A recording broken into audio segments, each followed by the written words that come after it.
Sam Skelly, girlfriend. How are you? I feel good in my bones. So take us through that and how did it kind of land you to the queen of being the breathwork? Contrast is the greatest teacher, I'm realizing. Like, as I said that to you, I'm like, I feel peace. I could feel this like feeling of like, holy shit, you know? Because you're right. There was a time in my life contrasting to myself, 10, 15 years ago. It was a completely different experience. There was like this, it was like this chronic anxiety, this low level anxiety, this disconnection from my body, this overthinking, overanalyzing, waiting for the other shoe to drop, go, go, go, go, go, go, go feeling. That was just, I just normalized it. I was like, that's just life. That's just what we do here. Yeah. This is just the vibe of being a human on this planet. And I grew up in entertainment. I was a child actress, and then I did not know this. Did you not know? No. Oh, Okay, yeah. tell me more. So I grew up on like in front of a camera or on a stage my whole life. Like I was a child actress, and then I was a stunt double on Smallville. Then You were a stunt double. Yeah. How does that even work? It's the craziest thing. I was a dancer, so I was used to using my body and moving my body and just doing. And I love like extreme sports. You and I were talking about like surfing and wake surfing, wakeboarding. Like I love all of it. And so, But how young did you start? Like 14. Oh, dancing. Yeah. Oh, dancing 4. Yeah. Oh, wow. Yeah. So 4. I was 4 when I started dancing. Okay.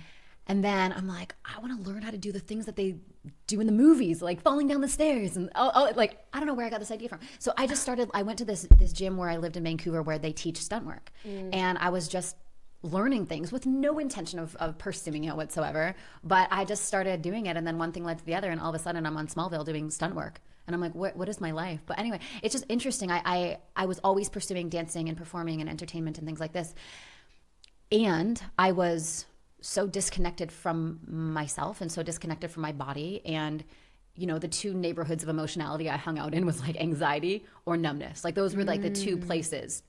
And so when people would say, follow your intuition or whatever it is, I'm like, I literally don't experience anything in my body. Yeah. Like there is nothing.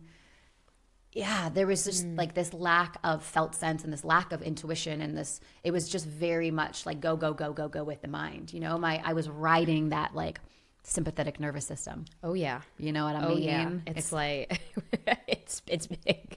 It's like a drug in many ways. Oh, for sure. And I'm like, where am I going? Well, and I kind of want to pause you there but as a child actor, I mean, I can only imagine the pressure because there's only like 1 or 2 roles that you could probably be auditioning for, and you're being validated by the roles that you get, and I can't imagine what that's like to your nervous system. It was like a rejection was just so normal. I think that's what literally makes me a good entrepreneur is my relationship to rejection. Now I see rejection as redirection into something that's more aligned. But as a young child, that's a very hard concept to gather, right? Oh, we went with the other person. We went with the, right? There was a lot of that. Or even in dance, it's like I was a competitive dancer. So it's like when you don't win, it's like, oh my God, I didn't win. And so It's like a zero-sum game. You know what I mean? Yeah. And so as a young child, as you're developing your sense of self, like that's a very hard thing to get with. And so I established this story that because I got a lot of love and significance for my accomplishments, it was almost like this story of I am loved for what I do, not for who I am. And so there was this miraculous untangling and healing and awakening of that, of like, it's not about what I do, it's about who I am at the core. And that's what I'm loved for. And that's what I'm seen in. But growing up, at such a young age where it's like, oh, good job. You did this. You won this. You booked this role. You got this. I internalize that as like, I got to keep going because if I don't keep going and keep achieving, then I'm not going to be loved. Yeah. And no one said that, but that's what I gathered. That's what I created as a young child. And so I got to about 18 years old and I was just very disconnected from myself. I had a really bad relationship with my body, a really bad relationship with food. And I just kept chasing shiny balls and feeling defeated, Wow. I mean, and I kind of want to circle back to one of the pieces that you brought up, the 2 emotionalities that you were living with. How did that then play a role, as you realized that, okay, I'm not connected to my body. I'm feeling all sorts of out of it. And I feel like, you know, it can so resonate with your story, because that's kind of the whole achievement trap of like, okay, the external validation that's like the drug of choice. It's a pretty good drug. You know, it's addicting as hell. So right? Addicting. I mean, there's other drugs of choice, but that one's pretty, and that's, you know, that's a tough one, because it's easy then to create a reality where all of it is based on, you know, the external and all of the accolades and all of the things. So what was that? Was there a pivotal moment or, you know, kind of the heroine's journey that you were on, or like what I like to say, your magical moment that sucked? As you share that, I'm like, I know the exact moment. So I was reading Eat, Pray, Love by Elizabeth Gilbert, and she talked about going to Bali and finding that medicine man and right? So I'm like, that's what I'm going to do. And so I remember calling my mom and being like, Mom, none of this therapy is working. Like, I've read all the books, I've consumed all the stuff, and I'm still feeling like a bag of balls. Like, I still am so disconnected from myself. And I'm like, the interesting thing is like, I had like a PhD in personal development. You know what I mean? I was like, give me all of the things, learning, but nothing was actually landing. Constantly consuming. Right? It was like, it's like consumption without integration just creates more frustration, because I'm like, I literally know all of this. Through my mental body, I could get an A+ in personal development, but I'm still a mess. I don't know what's going on. Like, I can regurgitate this to you. I know it. I can tell you about it all day long, but like, I still feel like there's a lot of stuff happening. So I went to Bali. I found that medicine man, and he like poked me with some sticks. I don't know what the heck he did, but he like did something, and he just pats me on the head. He goes, "You think too much. You have to go meditate." And at the time, meditation was excruciating because I had so much anxiety just sitting there with my feelings. It was awful. But I found breath work. And at the time, this was 14 years ago. It's cool now. Like, everyone, it's so cool. It's like the coolest thing ever now. It's so cool. But back then, I was like, what is breath work? And the class was 3 hours long. So I look at this community board and I'm like, 3 hours for what are we going to do? But there was that feeling inside of like, just go do that thing. Like, don't question it. Just go do it. You know, when like intuition's just like, go do that. Yeah. And it was a moment where I actually felt divine intelligence for the first time, even before I did the breath. So I'm like, there's something here. So I go into the class, and everyone's lying down with pillows and blankets. And I'm like, what's about to happen here? Like, this looks kind of scary. There's this guy all dressed in white. He looks like Jesus. I'm like, this looks like an orgy. I don't know what's happening. And so he comes up to me and he goes, are you ready to go on the ride of your life? And I'm like, what are you talking about? He's like, you are going to experience the entire spectrum of emotion. And I was like, yo, dude, I can feel numbness and I can feel anxiety. That's about it. But let's see what happens. We start breathing. Within 3 minutes, I'm feeling this like aliveness, this like activation. I can feel my mind is just clear. My heart is open. I'm just dropped into my body. And I just remember like feeling my body and being like, what is going on here? Yeah, the tingles. Oh my gosh, all of it, everything. I'm like, there is an aliveness, there's an electricity, there's a connection to my intuition, there's a clarity, there's a radiance. Like, what the heck? And that 3 hours felt like 15 minutes. It went by so quickly. And I woke up from that experience, and this is the moment you asked me about. I woke up from that experience and I was like, I am my own drug. I am the drug.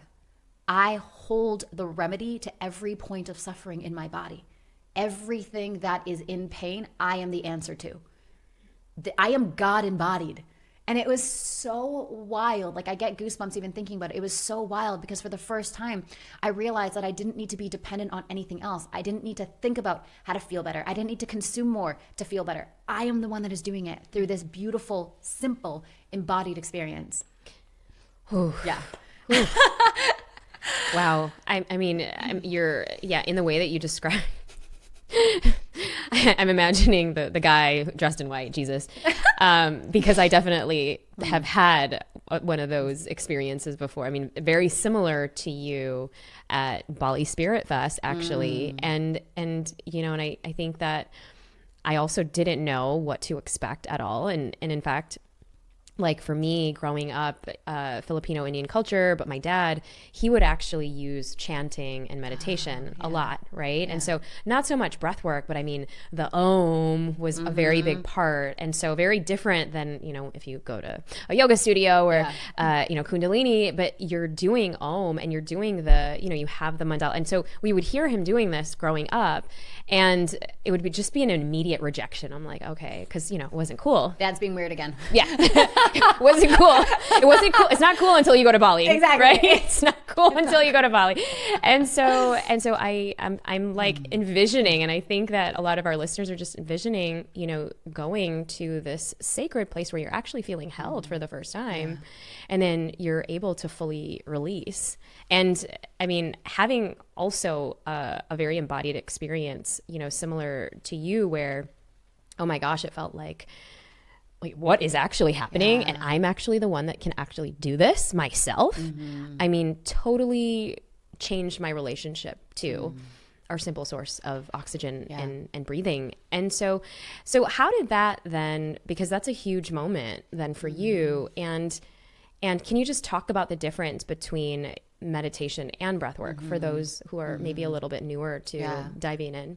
Yeah, so breath work is a form of meditation, but it's a active practice of meditation, right? So rather than sitting in lotus position with your eyes closed and hoping that's your brain stops thinking, which can work. Like, I love it, but I don't love it before breath work. So I'll do breath work first and what that does, like the active practice of breathing, what that's really doing is it's helping us not identify so much with our mental body, and it's helping us drop into our emotional body and then our intuitive body. And then once we reach that place, then we can release the breath and really get into meditation. Really beautiful, juicy, yummy meditative state. But when we go from ordinary mind, which is, you know, the thinking, the analyzing, the cognitive, the the hypervigilance, the, you know, the controlling, the organizing, the and then we just, okay, we're going to meditate. There's like this zzz, and very practiced meditators, of course, can get there. Right. But for someone like us, we're very creative. We're very like and so that shift can take a while to get into it. And so breathwork is active meditation. It's allowing us to use the breath to release the mental field, getting us deeper into our emotional and intuitive body so that we can just really rest in this like deep place of well-being. And then when we land there and we really get there, it's like everything sort of dissolves and we're just reconnected with, if you want to call it God, universe, life force, truth, whatever it is. There's like this isness, right? That's there. And when we're there and we're plugged in, it's as if our nervous system remembers and can like really register who we were before all of the labels and the identities and the material things and this is my name and this is what I do and this is what I have and it's just this purity of reconnection to source. And from that place, like living from that place, being from that place, creating from that place, like that is the purest contribution to the world. Like I always say, your vibration is your contribution. You know, when we can really connect with that deep part of us and everything we do and create is from that place, that's the greatest gift that we can all give each other. You know, it's like you being in your essence, me being in my essence, and then our essences meeting and it creating this like relationship that is something else that's a contribution to the world, you know? Oh yeah. And so, you know, I'm often asked about confidence. Like, how do I feel more confident? And for me, confidence never comes from the things that I achieve. It's never, oh, I'm confident because now my business hit this, or, you know, it's right, like, right. and sometimes the interesting thing is our ego can often convince us into thinking that's what is going to make us feel that way. But confidence is the reconnection back into who we really are, and then just purely sharing that with the world. And to get there, it's like this is one of the most sacred tools that we could actually add to our tool belt. And I mean, so going back to your journey in that magical moment of sex. So when you recognize that this was your gift, what were then, you know, the steps that you began to then create? It was interesting your because school. It was like the gift was for me first. Like I didn't really realize it as my gift to the world. I realized it as this is the gift I'm going to give myself. So I was a student of breathwork for 8 years before I even started teaching it. Oh wow. Yeah. Oh, I just was obsessed. I did it every single day. I took every school certification. like trained with every guru on the planet at the time who was like talking about this, that I had access to, obviously. Yeah. And I just loved it so much. I had no intention of teaching it. And then it was 2016, and I was in LA at a mastermind. And at the time, I was running my previous company, Hungry for Happiness. And I was just getting to a point with it where I just was clear. I'm like, I'm no longer the woman who talks about emotional eating and body image issues, because it just felt like a different version of me. I felt so it just felt like a different version of me. I'm like, I don't resonate anymore. Like, I'm not passionate about talking about that anymore and helping with that anymore. Like, it's who I was. And do you think that maybe the breath work kind of helped heal? For sure. Like, breath work was the tool that helped me really understand the difference between an emotional hunger cue and a physical hunger cue. It reconnected me back to my intuition. It made me realize that I am my own drug. It gave me all of this wisdom and like innate intelligence. And I was just obsessed. And so like my eating disorder and my body image issues, all of that stuff, I'm like, that's such an old version of me. And so I was driving from LA back down to San Diego, where I live, and I was just turned off the radio, not the radio. Well, what is this, 92? I mean, it might as well been. Turned off 95.5, the beat. I turned off. I still listen to it sometimes when I go back to Chicago. So I do. I know. It's one of those things. I know. I get in my mom's car. I'm like, the radio is on? What is this? So I turned off Spotify. And I'm just in the silence of my own essence. And I just asked out loud, I'm like, what is my next thing? What is my next thing? Like, I know I have a gift to give to the world, but I'm not sure my next thing. And it just dropped in so clear. It was like, you need to teach the world to breathe. Like, clear as day, as if someone was sitting in the passenger seat telling me. And I was like, that's so interesting. It makes so much sense. And then the next thing, clear as day, was it's called Pause Breathwork. Like, oh, wow. Clear as day. I couldn't make this up. So I got home, and for the next couple weeks, I was woken up at 3:14. This is so weird to this day. 3:14 a.m. every single night, morning, whatever time that is. And just the whole mission was being downloaded. It was wild. Oh, wow. Wild. And I would just, okay, well, I guess we're up now. And I would just write. There was like Post-its all over my office and all over my house of just like the work that I was going to bring through and the curriculum and all these things. It was just so interesting. And so I'm like, okay, I guess this is the next thing. Oh my goodness. And so, yeah, I didn't, it wasn't one of those things where I found it one day and wanted to start a business the next day. I was just like a very devoted student to the work for 7, 8 years, and then got into it. Well, I mean, I had, the opportunity to experience you at our, one of our companies at Dharma Coaching Institute when you came in and taught. And I mean, everyone in the room, there was not a dry eye.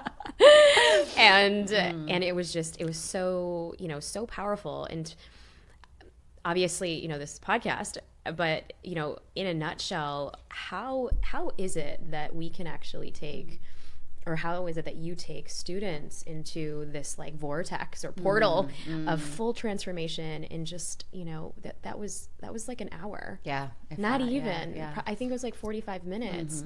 And some people had a full different experience. Some people had the clawing of the hands.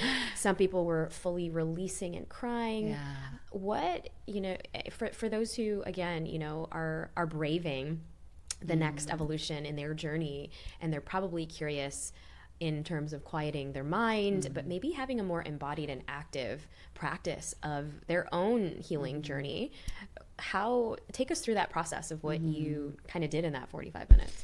Yeah. And how it can actually land for, different people. Yeah. So essentially what we're doing as we're breathing is we have these things in our mind called protectors, right? And those protectors are there to protect us. So in our early developmental stages, from literally in the womb to about 7 years old, that's when there's a lot of imprints on us and a lot of trauma, right? That could be like big T, small t, whatever it is, but there's moments where we become frozen in time, right? That part of us doesn't get the nourishment and the love that it really needs in order to evolve into the wholeness. So there's parts of us that become frozen in time. So there's a consciousness of a 3-year-old, a 4-year-old, right? A lot of people talk about inner child, but we really have like a whole preschool down there. Like there's so many different, a lot of different people. There's a lot happening down there. There's a lot of different inner children that we have, and they all have different needs, and they all have different ages, and they all have different consciousness levels. So they're very tender. They're very like, they're like, think of like, you know, you got young kids. It's like when they're sad, it's like that exists within us. Now, in order for those parts of us to be protected during our life, we developed protectors. So if the tender, vulnerable one is, you know, this like 3-year-old, we developed this protector that tries to protect this one. I never want to feel that again, so I'm going to create a protector. That protector could be being strong, right? I'm going to just be strong because I'm never going to feel like I'm weak again. That protector can manifest as aggression, right? You're never going to hurt me again, so I'm going to scream. So right? So there's, and that shows up in our personality. We have all of these different protectors. So when we're breathing, because we're releasing the mind and we're dropping deeper into our body, the protectors are not there, right? And so we're able to actually have direct access with the parts of us that need our love and our nourishment and our attunement. So essentially, through breath work, we're able to access those parts much easier. Through just mindset coaching alone, the protectors are online. So we're trying to get to the peace, but we're also trying to go through the level of the mind, which distorts the actual transmission. If we can release the mind and just get with those little parts, they're actually being seen, they're being heard, they're being validated, they're being acknowledged, all of these things which they need for their development. So essentially what we're doing is reparenting ourselves and giving ourselves exactly what we need, right? Going back to we are our own drug. Yeah. Which is why it would make sense that everyone would have a very unique experience. Oh yeah. And every breathwork session is so unique. Every single one I do, I lie down and I'm like, let's see what happens. And sometimes it's so joyful and amazing. And I'm seeing like, you know, my future self and it's just gorgeous. And then other times I'm like, oh, wow, I like really hit a part that needed to be seen. And I'm just crying for 20 minutes. And so in that experience that I did for your peeps, there was all sorts of different experiences. You know, there was, some of them were just so joyful and others were like, oh my gosh, what was that? And I think the beautiful thing about breath work is you are in control the entire time. And so for those people listening and they're like, I want to take the next step, start with a minute a day. You know, a minute a day, a couple minutes a day. Like even in a shorter experience, you can still, like, we don't need to blast off into like tomorrow. I'm not going to blast your people off and say Right. Yeah. So as we're recording this, Sam's here for my book launch party and she's going to be opening up the room with breathwork. And I kind of prefaced it. I was like, okay, Sam, we're going to be happy, right? We're not, you're not going to give them a full dose of like, because I know how powerful you are. And she's so powerful. And so we had to preface it. Like, just little baby. No, we won't be healing childhood wounds tomorrow night. We're going to have fun. We're going to drop people into their bodies. But that's the beauty of it, right? It's like there's breath work for like relaxation and then there's breath work for transformation. Ooh. Right? Yeah. So what I did in LA with you guys is that was breath work for transformation. The intent was let's release the mind, let's get into our bodies, let's move through those pieces that feel stuck. Breath work for relaxation is it releases the mind, it gets people into their hearts and we just feel here, but we're still in our very conscious mind. There's just a different essence that comes in. Yeah. We're calmer, we're more connected, we're more present.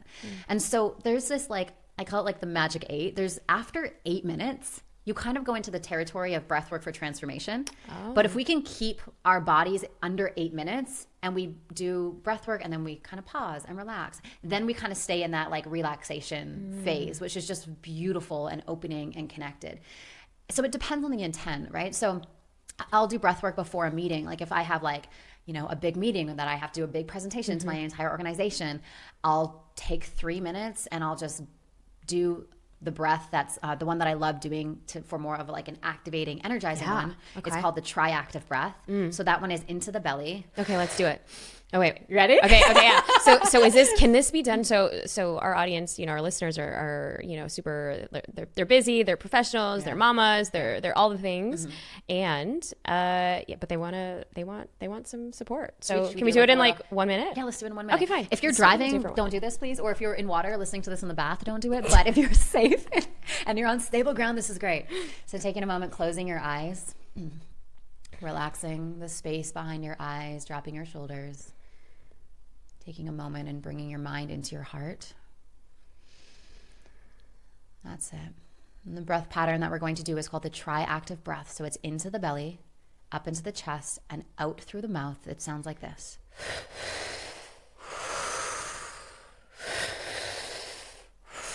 So when you're ready, start that breath. And at the end, we're going to take a deep breath in and hold. When you're ready, let's begin.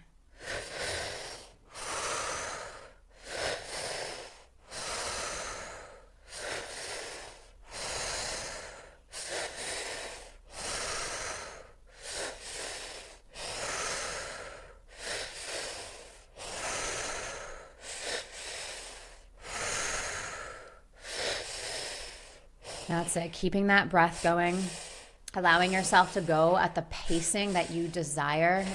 If you desire to go slower and deeper, follow that. If you desire to speed it up, follow that. Whatever feels best for you.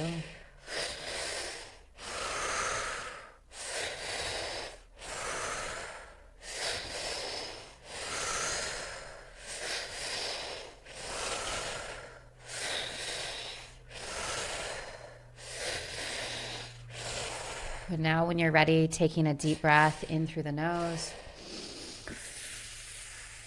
holding at the top.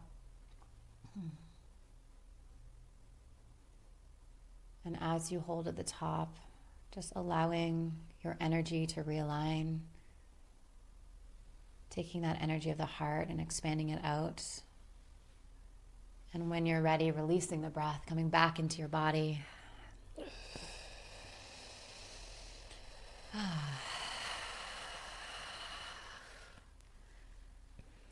And now when you're ready, slowly opening up your eyes, coming back into the space. Okay, wow. That was immediate. Wow. Whoa, right? It's like, oh, wow. 1 minute. That's 1 minute. Okay.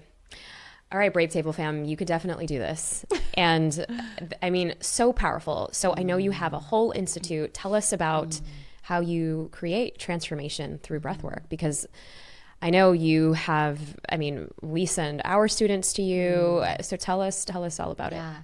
So there's sort of two paths into Pause. For those of you who are listening and are like, I really just want to do breath work every single day and feel that transmission and feel how good I can feel, like, experience that I'm my own drug. We have an app, so it's called Pause Breathwork. There's a free 14-day trial on there. Amazing. Yeah, so definitely check that out. For those of you who are listening that are like, not only do I want to embody this for myself, but I also want to teach this to others, we have a Pause Breathwork Facilitator program. So it's our 6-month journey to really learn somatic healing at a deep, deep level, understanding how to safely teach breathwork, because there's so much nervous system regulation that we get to learn about and understand. And so for those of you who are interested in that, we also have that program. Well, yeah, because that's kind of, that's like an introduction to trauma healing as well. Oh yeah, completely. It's like breathwork is such a beautiful tool for trauma done in the right way, right? We don't want to give people too much too soon because it is such an intensely beautiful practice, but when we can titrate people and give them an experience of what this is like through slowly opening up their window of tolerance, it just becomes a truly beautiful practice. Amazing. Okay, Sam. So as we transition to the igniting round, all right, what does it mean to be brave at this stage of life?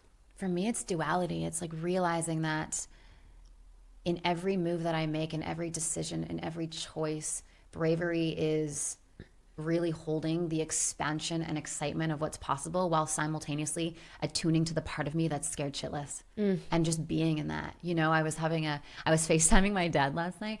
I recently got engaged 3 months ago. Oh my gosh, congratulations. Thank you. I think that was Oh my God, it's beautiful. Thank you. So that's amazing. And there's duality in that because I came from a divorced family. And so my parents got a divorce when I was like 3 years old. And so my first exposure to marriage was like not that great. You're like, do I really want to do this again? Right. And so there's such duality in being with the part of me, my, that frozen in time piece that's 3 years old, that is terrified of commitment and feels like she's going to lose her freedom, while simultaneously knowing that this being, this human that I'm choosing to spend my life with is so incredible. And it's just the best feeling ever. Mm-hmm. And so bravery is being in it, fully committing to the ride and allowing the duality to be present in every single moment. Oh, I feel that so much. And okay, at the Brave Table, we have a set of affirmation cards and conversation cards. So we ask every guest to pick one. And... Yay! Okay, let's see. Let's see. Here we go. What's it gonna be? All right. What's it gonna be for today? what needs to be true before you will actually ask for help or advice? Ooh. You know, it kind of alludes back to what I shared earlier is rejection is redirection. And knowing that a powerful aligned ask when there's an intent from the heart with a win-win-win in mind is always a beautiful thing. And it allows us to constantly make those aligned asks, knowing that we just get to let the chips fall as they may. And it's not about our self-worth. It's about what feels right in this moment for that ask, for that advice. And just knowing that we are worthy regardless of the answer or the outcome. I love that. Amazing. These are so fun. Aren't they so fun? Okay. And then there's Okay, affirmation. Y'all ready for this? Okay, so you start with the white side up. White side up. Yeah. I want to pick that one. And this is the brave medicine that you get to take with all of us. Oh, this is so good. I am brave enough to suck at new things. I am a forever student. Learning, growing, stretching, and expanding. I'm not who I was yesterday, and I will be a better version of myself tomorrow. That's great. Okay, what's that action step? I love it. Try something new this week. Perhaps a painting class. Sign up for a stand-up comedy class. What about pottery? Try to suck at something and stretch yourself. Ooh. What's coming to mind for you? Singing. Yeah? Yeah. So I have this like crazy idea that I just want to be a country singer one day. I can kind of hear it in your voice. Did you grow up in No, you grew up in Vancouver. I grew up in Vancouver, but I just love country music. Okay. I love acoustic sets. I just love, I do a lot of songwriting, and I took singing lessons for like a good point in time. And then I'm like, I suck, right? Yeah, let's suck at it. Right. And then everyone's like, no, you're actually really good. I'm like, but I'm not as good as, I'm not going to do it. So it's been something that I'm like, no, you're not going to not do something because you think you suck. Like, just come on, you got this. So that was. Oh my God. Well, you all heard it first here on the Brave Table. She's going to come back with her EP in a year. There we go. You'll infuse it in the breath word. I know, right? There oh my gosh. Go. Okay, one word that describes this season of life. Ooh.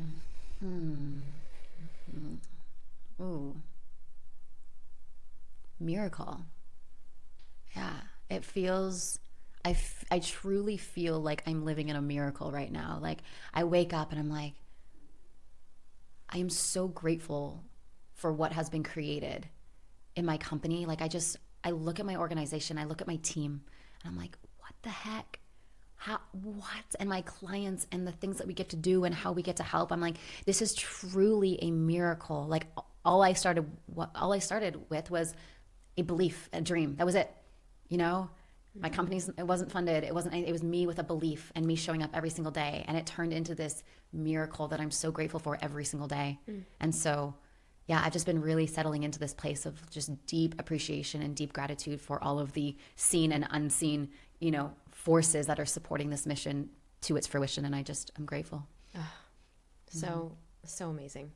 So amazing. Thank you for sharing your incredible journey into everything that you're doing now at Pause Breathwork. So tell us all of the things. How can we sign up? Where do we go? And where do we learn more about you? So everything breathwork is pausebreathwork.com. So whether it's the app or the facilitator training, at Pause Breathwork on Instagram. And then my personal Instagram is Samantha Skelly. That's where all the shenanigans are. You know, if you want to come have fun with me. By the way, she's so much fun on IG. She is so much fun. I'm just a nutcase. Get inspired. No, because I really love funny people. Like, that's just who I vibe with. And like, you're my peeps. So thank you for being so you're my peeps. Silly. And she's so silly and giddy and goofy. But then you also have the spiritual side, and I'm all about that because I feel like there has to be duality, baby. The duality of both. You can't just be, I love Jesus, but I'm sure he had a sense of humor. Oh, Jesus was hilarious. He was probably so funny. I'm sure he was hysterical. Jesus. And oh my gosh, Sam, this was so much fun. This was great. Thank you so much for having me. This was so much fun. I love it. Until next time on the Brave Table. See ya.